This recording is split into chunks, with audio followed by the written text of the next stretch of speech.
All right, let's talk about the latest Chiefs and NFL news from the past couple of days. You've got Tyreek Hill in the news, Frank Clark, Zach Ertz, Kirk Cousins, Michael Gallup, Tom Brady. The list goes on. A lot has happened. And listen, all timestamps and related articles will be in the description if you want to skip around to something in particular. So hey, if you're new around here, hit that subscribe button for more daily news updates and let's talk about it. But first, how about those?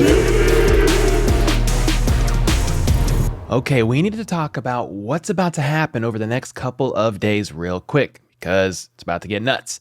Today is the day, starting at noon, New York time, until 3:59 p.m., clubs are permitted to contact and enter into contract negotiations with the certified agents of players who will become unrestricted free agents upon the expiration of their 2021 player contracts at 4 p.m. New York time. Then, unrestricted free agents without advisors are permitted to communicate directly with teams and can enter into contract on March 16th, which is the first day of the new league year, which is also when the trading period begins. So make sure you hit that like button if you are as stoked as I am for all the craziness that's about to go down in the next couple of days. Be sure I'll keep y'all in the loop.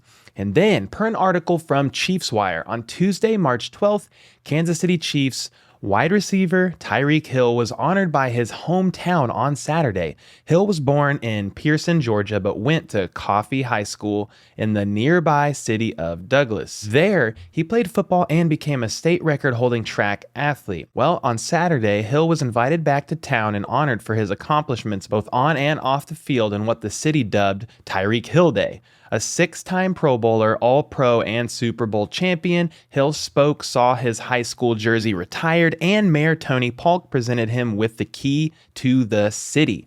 He's got the keys. Hundreds of community members showed up for the event. Hill spoke to the crowd, including student athletes from Coffee High School, about his journey and the impact that high school had on him.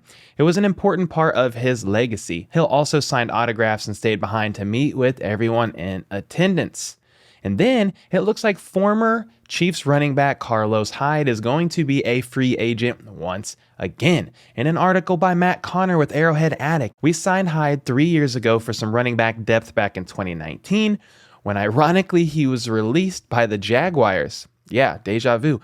We ended up trading him that same year to the Texans in exchange for former third-round offensive tackle Martinez Rankin for some O-line depth. So, will we pick Hyde back up this offseason? I doubt it, but you never know. And then, per Jeremy Fowler of ESPN, the expectation among many around the league is Chiefs defensive end Frank Clark is traded, released, or his contract is reworked. His $26.3 million cap hit is a tough sell for KC. Watch for 49ers as a potential new home. So yeah, basically he has breaking news and says something is going to happen with Frank Clark. He's either going to get released, he's either going to get traded, or his contract is going to be reworked. Jeremy Fowler, you're doing a great job, bud. But yeah, I can't see a team trading for Clark, sadly, but if released, maybe he will find a new home with the Niners, sort of like D4 did. I don't know.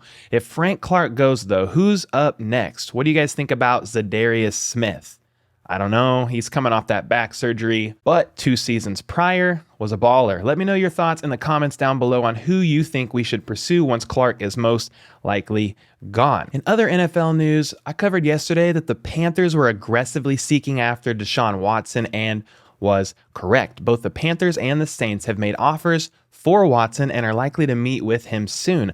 Other teams are involved, but since Watson has a no trade clause in place, he wants to meet with teams before formally waiving it anywhere. The price for Watson has not changed. The Texans want 3 first-round picks and more, and multiple teams are willing to pay it.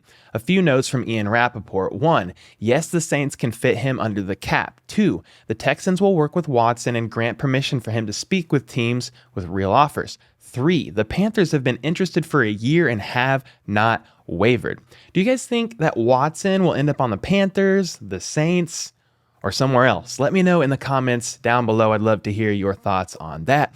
I think at this point, Watson is going to evaluate each team and ask himself this question: where do I fit best. The question may not even be which team is most talented. Watson wants to be with a team where his thoughts and opinions will be valued on and off the field, but yeah, of course, he also wants to win, W-I-N. Who doesn't? But we will see how things shake out here within the next probably couple of days. In other player news regarding contracts, extensions, etc., there's a lot. So here we go.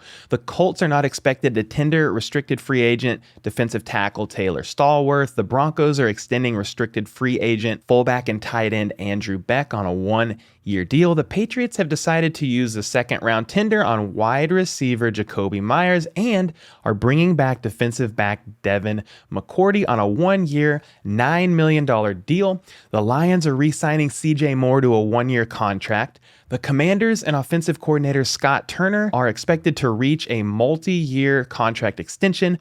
The Bills and wide receiver Isaiah McKenzie have agreed to terms on a 2-year deal worth a total of $8 million.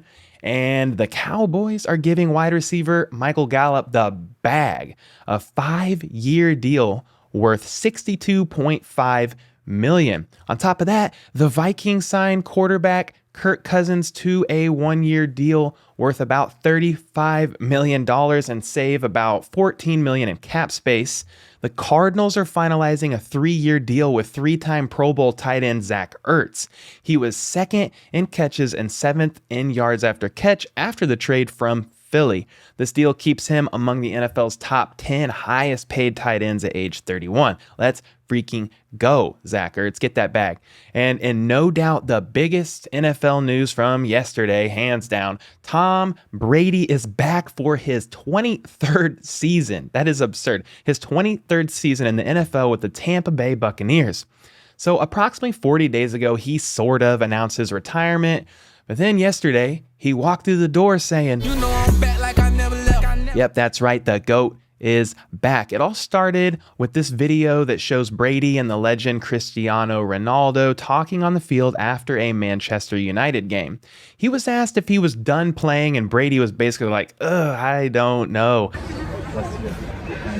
I feel like Brady knew what he was doing there because he posted that onto his own Instagram story. And not long after that, Brady himself tweeted out saying, "These past 2 months, I've realized my place is still on the field and not in the stands. That time will come, but it's not now. I love my teammates and I love my supportive family. They make it all possible. I'm coming back for my 23rd season in Tampa, unfinished business, LFG." From there, the Bucs GM and head coach both released statements confirming this very thing, and I knew they were leaving the door open and hoping he'd come back, which seems to me the reason why they didn't pursue any other serious QB options. Well, after this, the Bucs also announced they're signing their center Ryan Jensen to a 3-year, $39 million contract. So Brady is back along with his center.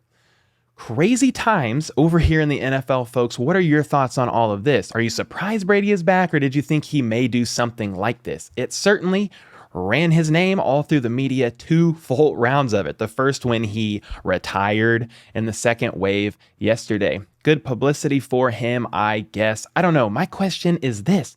Is this man's last year? Are you about done? For context, my dad is 49 and he's about to be 45 in August. Crazy to me. Make sure you like and sub for more daily news like this, and also check out the video here from the previous day's news in case you missed it. I'll be back tomorrow. So until next time, let's go. How about those